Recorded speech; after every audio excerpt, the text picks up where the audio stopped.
নামাজের সময় খুব হাই উঠলে কি করা উচিত? নামাজের মধ্যে খারাপ কিছু মনে করলে করণীয় কি? স্বামীকে নিজের বশে রাখার কোনো আমল আছে কিনা? মাঝে মধ্যে ঘুমের কারণে ফজরের নামাজ মিস হয়ে যায়, তখন কি করব? আযান চলাকালীন সময়ে নামাজ পড়া যাবে কিনা? জামাতে নামাজ পড়ার সময় যদি ইমামের পেছনে দাঁড়ানো অবস্থায় আমার কোনো ভুল হয়, তাহলে করণীয় কি? ঋণমুক্ত হওয়ার আমল কি? কোনো আমল আছে কিনা? ওযু করার সময় সাবান ব্যবহার করা জায়েজ না? উত্তরটা দিবেন প্লিজ। ফরজ নামাজে ভুল হলে কি সাজদা দিব নাকি নামাজ ভেঙে আবার নতুন করে পড়বো? নামাজ পড়ার সময় যদি দেখি কোনো শিশু পড়ে গিয়ে ব্যথা পেতে পারে, তাহলে কি নামাজ ছেড়ে তাকে ধরতে পারবো? নামাজের সময় কি মহিলাদের পায়ের পাতা ঢাকা আবশ্যক? কবরে নেম প্লেট পড়লে কি কোনো ক্ষতি হয়? কেউ কেউ বলে থাকেন এতে চোখের জ্যোতি কমে যায়, কথাটি কতটুকু সত্য? প্রিয় দর্শক, আর বিলম্ব না করে চলো আপনাদের করা জীবন ঘনিষ্ঠ জিজ্ঞাসা যেগুলো ইতিমধ্যে আমাদের কাছে চলে এসেছে সেগুলোতে আমরা প্রবেশ করি। জাইনা আফরোজ আপনি লিখেছেন, নামাজের মধ্যে খারাপ কিছু মনে করলে করণীয় কি?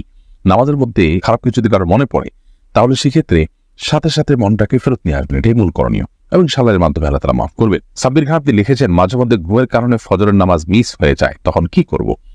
ঘুমের কারণে হঠাৎ কালে ভদ্রে মিস হয়ে যেতে পারে নামাজ, তাহলে সেক্ষেত্রে যখন ঘুম ভাঙবে তখন আপনি নামাজ পড়ে নেবেন, কিন্তু নিয়মিত যদি এরকম হয় তাহলে সেটা দোষণীয়। এরপর সোনিয়া আপনি লিখেছেন, আযান চলাকালীন সময় নামাজ পড়া যাবে কিনা? জি, আযান চলাকালীন সময় নামাজ পড়লে নামাজ হবে, কোনো অসুবিধা নেই। একদিকে আযান চলছে, অপরদিকে নামাজ পড়তে পারেন। তবে হ্যাঁ, আযান চলছে এই মুহূর্তে আপনি আযানের জবাব দিবেন, আযানের জবাব দিয়ে তারপর আপনি নামাজ পড়বেন, এটা উচিত। হ্যাঁ, আপনি আগে থেকে নামাজ শুরু করেছেন, এরপর আযান চালু হয়ে গেছে, কোনো অসুবিধা নেই, এতে আপনার কোনো গুনাহ হবে না। অথবা আপনি আযান শোনার পরও যদি নামাজ পড়েন, তাতেও আপনার নামাজ হয়ে যাবে, অসুবিধা নেই। হুমায়রা রহমান আপনি লিখেছেন, নামাজের সময় কি মহিলাদের পায়ের পাতা ঢাকা আবশ্যক? পায়ের তলার অংশ ঢাকতে হবে কিনা সেটির মতো পার্থক্য আছে, এবং এখন নিচের অংশ ঢাকতে হবে কিনা এটার মতো পার্থক্য আছে। অনেক রকম বলেছেন ঢাকতে হবে না, অনেক বলেছেন ঢাকতে হবে। ঢাকাটাই নিরাপদ, তলাও ঢাকতে হবে, এটি আবশ্যক অবশ্যই নয়। ওবায়েদ এই আইডি থেকে আপনি লিখেছেন, জামাতে নামাজ পড়ার সময় যদি ইমামের পেছনে দাঁড়ানো অবস্থায় আমার কোনো ভুল হয়, তাহলে করণীয় কি? ইমামের পেছনে যদি আপনার ভুল হয়, দেখতে হবে ভুলটা কি ধরনের ভুল। যদি ফরজ তরক হয়ে থাকে, তাহলে আপনার সেটি আবার আদায় করতে হবে, পুনরায় সেই নামাজ রাকাত আবার পড়তে হবে, কারণ হলো ফরজ তরক হলে সেটি রিকভার করার কোনো সুযোগ নেই। ধরুন আপনি রুকুই করলেন না, রাকাতটা চলে গেল, সিজদাই করলেন না, রাকাতটা মিস হয়ে গেল, তাহলে তো ফরজ তরক হয়ে গেল, যদি আপনার নামাজ হবে না, এটা আবার পড়তে হবে রাকাত।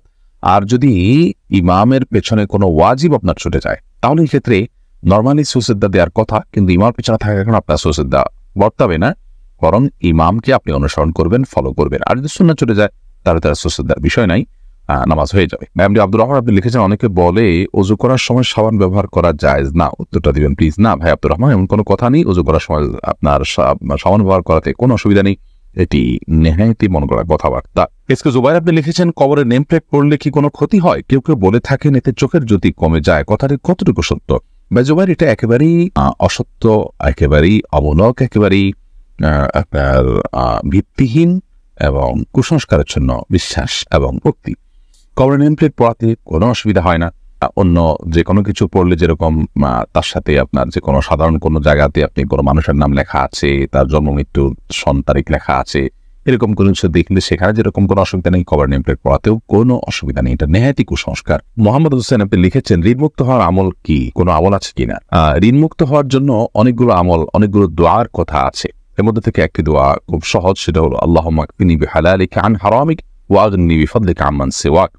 আল্লাহ, আপনি আমাকে হারাম এর পরিবর্তে হালাল দিয়ে আমার জন্য আপনি যথেষ্ট হয়ে যান, হালাল যেন আমার জন্য যথেষ্ট হয়ে যায়, এবং আপনি ছাড়া অন্য কারোর উপর যেন আমাকে নির্ভর করতে না হয়, আপনি তার থেকে আমাকে অবকাপেক্ষী করে দিন। এই দোয়াটি ঋণমুক্ত হওয়ার জন্য আমরা পড়তে পারি। এছাড়া আল্লাহ তাআলার কাছে সাধারণভাবে দোয়া করতে পারি। বিভিন্ন দোয়া আছে, আল্লাহুম্মা ফারিজুল হাম, দীর্ঘ একটা দোয়া আছে। এই দোয়াগুলো আমরা ঋণমুক্তির জন্য আল্লাহর কাছে বিশেষভাবে পেশ করতে পারি।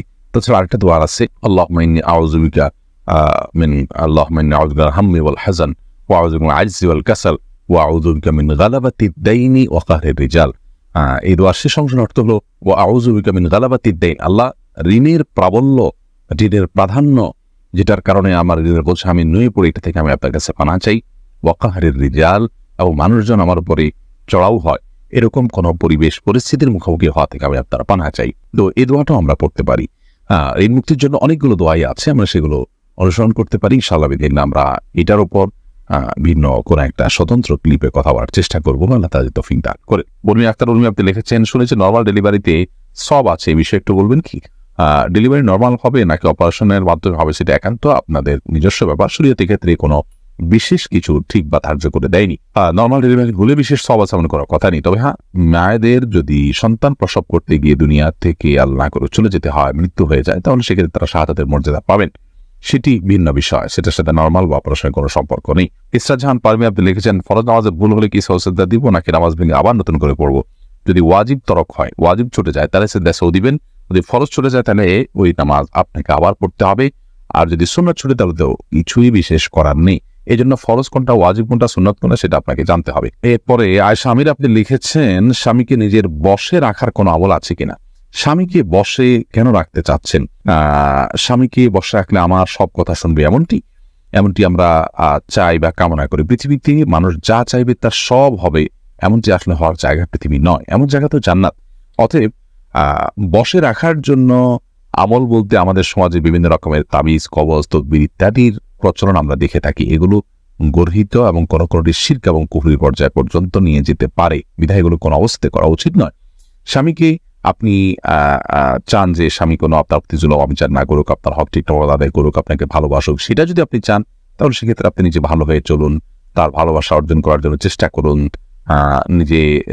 নিজেকে একজন উত্তম স্ত্রী এবং আকর্ষণীয় করে তার সামনে উপস্থাপন করুন এবং তাকে ভালো মানুষ হওয়ার জন্য বিভিন্ন দিক থেকে হেল্প করুন, আল্লাহর কাছে দোয়া করুন। এগুলো আপনার কর্তব্য। এর বাইরে আপনার গতানুগতিকভাবে আমাদের সমাজে অনেক বোনরা আছেন যে স্বামীকে বশে আনার জন্য বিভিন্ন কবিরাজের কাছে যান, তারা বিভিন্ন আপোষের তাবিজ টাবিজ দেয়। এগুলো গর্হিত কাজ এবং গুনাহের কাজ, কোনো কোনো ক্ষেত্রে ঈমান বিধ্বংসী কাজ হতে পারে এবং এর ফলশ্রুতিতে অনেক সময় ক্ষতির মুখোমুখি হয় মানুষ। বিধায় এগুলো করা উচিত নয়। মাসুম আহমদ আপনি লিখেছেন, দেড়মোহর বেশি দিয়ে বিয়ে করেছি, আমার সবটুকু দেওয়ার মতো অবস্থানে এখন কি করতে পারি? স্ত্রীর কাছ থেকেই বোঝাপড়া করে মাপ চেয়ে নিবেন, অথবা দীর্ঘমেয়াদে সেটা আদায় করার জন্য কোনো একটা প্ল্যান করবেন যে কিছু কিছু করে দিয়ে যাতে করে আদায় হয়ে যায়, সে চেষ্টা আপনাকে করতে হবে। মাসুম আক্তার আপনি লিখেছেন, সজদা দিতে ভুলে গেলে করণীয় কি? যখন স্মরণ আসবে তখন দিয়ে দিবেন। আর যদি আপনি সালাত শেষ করে অন্যদিকে হাঁটাচলা করছেন তারপরে মনে হয়েছে, তাহলে সেক্ষেত্রে আপনি আবার সে নামাজ পড়বেন। শারমিন নাইম আপনি লিখেছেন, নামাজ পড়ার সময় যদি দেখি কোন শিশু পড়ে গিয়ে ব্যথা পেতে পারে, তাহলে কি নামাজ ছেড়ে তাকে ধরতে পারবো? যদি দেখেন যে সে ক্ষতিগ্রস্ত হতে পারে, বড় ধরনের ক্ষতিগ্রস্ত, বিশেষ করে জীবন হুমকির মধ্যে পড়তে পারে, এরকম পরিস্থিতি হলে অবশ্যই নামাজ পড়ে আপনি তার জীবন রক্ষা করবেন। শিশু শুধু নয়, যে কোনো মানুষের ক্ষেত্রে প্রযোজ্য।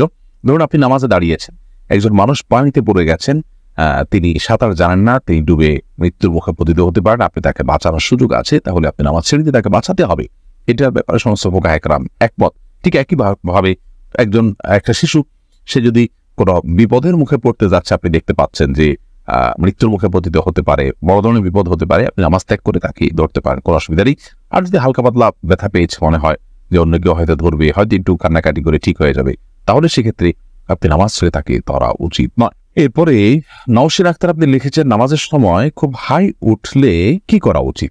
নামাজের সময় যদি অনেক বেশি হাই উঠে, তাহলে আপনি যে কোনো সময় নামাজের বাইরে হাই উঠলে হাইটাকে বাধা দেওয়ার চেষ্টা করা উচিত। কারণ হাই তোলার মাধ্যমে আপনার শয়তান মানুষের ভেতরে প্রবেশ করার বিশেষভাবে সুযোগ লাভ করে থাকে এবং দুষ্টু জিনে আক্রান্ত মানুষগুলোকে দেখবেন যে খুব বেশি হাই তুলতে থাকে। আমি এরকম অনেক মানুষকে দেখেছি যারা দুষ্টু জিনের প্রভাবে প্রভাবিত, তাদের উপর দুষ্টু জিনের প্রভাব বেশি হওয়ার কারণে তারা এত বেশি হাই তোলেন যেটা স্বাভাবিক কোনো মানুষ হাই তোলে যে সেরকম কোনো বিষয় নয়। এই জন্য হাই তোলার এই সময়টাতে এই শয়তান মানুষের ভিতরে প্রবেশ করে, দুষ্টু জিন প্রবেশ করে, সেজন্য এটাকে হাত দিয়ে বাধা দেওয়া উচিত। মুখের কাছে হাত বা কোনো কিছু নিয়ে গেলে কিন্তু হাইটা বন্ধ হয়ে যায়। আমাদের মধ্যে সেই কাজটা আমরা করতে পারি। তবে নামাজের মধ্যে হাই তোলার পর এমনি বিশেষভাবে নামাজের মধ্যে হোক, নামাজের বাইরে হোক, কোনো অবস্থাতেই বিশেষ কোনো দোয়া নেই।